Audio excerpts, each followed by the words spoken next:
En l'espace de 10 ans, plusieurs grandes entreprises françaises ont disparu du classement des 500 premières multinationales mondiales. On comptait encore 37 champions hexagonaux dans ce palmarès en 2004. Ils ne sont plus que 31 en 2014. Et des noms aussi emblématiques qu'Alcatel, Alstom, Arcelor, Areva, Lafarge ou Suez ont disparu du radar. Soit que ces entreprises aient fusionné, soit qu'elles aient changé de pavillon.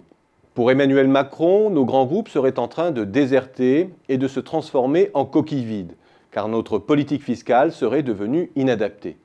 Laurent Flalot, éditorialiste des Échos, évoque de son côté une mue ratée de notre colbertisme high-tech, sa mauvaise acclimatation au capitalisme financier, celui qui conçoit l'entreprise comme un portefeuille d'actifs et aborde la stratégie comme un jeu de mécano.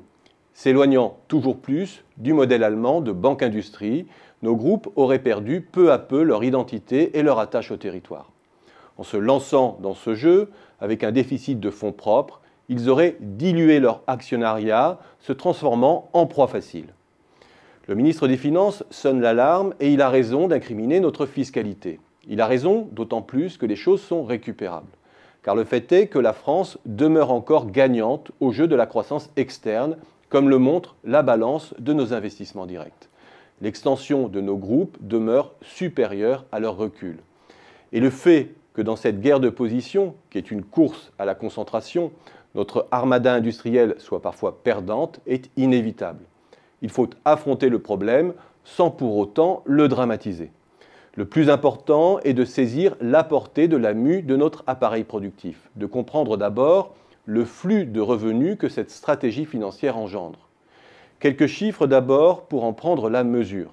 Les ventes à l'étranger des filiales de groupes français représentaient 1 474 milliards en 2012, dernier chiffre connu, soit près de 40% du chiffre d'affaires et plus de 2,5 fois la valeur des exportations de biens et de services que dégagent les entreprises implantées sur le territoire. Parmi les grandes économies européennes, seul le Royaume-Uni a un ratio comparable au nôtre. Autre chiffre édifiant, le montant des revenus, c'est-à-dire des dividendes, des profits réinvestis et des intérêts intragroupes que procurent nos groupes à l'étranger, il se chiffre à 61 milliards. Alors certes, cette stratégie de développement extraverti fragilise l'emploi hexagonal. Cette conception du développement, à travers la prédation des brevets et des savoir-faire des concurrents, crée moins d'intérêt en faveur de la recherche et développement et de l'innovation sur le territoire. On ne peut le nier. Je comprends bien la critique que l'on peut adresser à ce capitalisme mécano, à l'instabilité qu'il génère et au risque de perte d'identité et de cohérence qu'il engendre. Il n'en reste pas moins que cette extension à l'international a aussi doté la France d'une superstructure, plus financière qu'industrielle il est vrai, qui lui permet de contrôler des masses de revenus considérables. Et ce portefeuille d'actifs, aux contours variables, participe aussi à la résilience de l'économie française. Elle lui confère un pouvoir de marché bien supérieur à ce que lui permet la taille de son économie.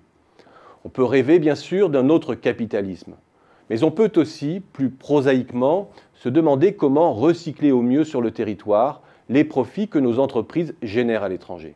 Considérer cela comme une formidable ressource pour financer ce que l'on appelle le corporate equity, autrement dit, le financement par les grandes entreprises de start-up à fort potentiel sur le territoire.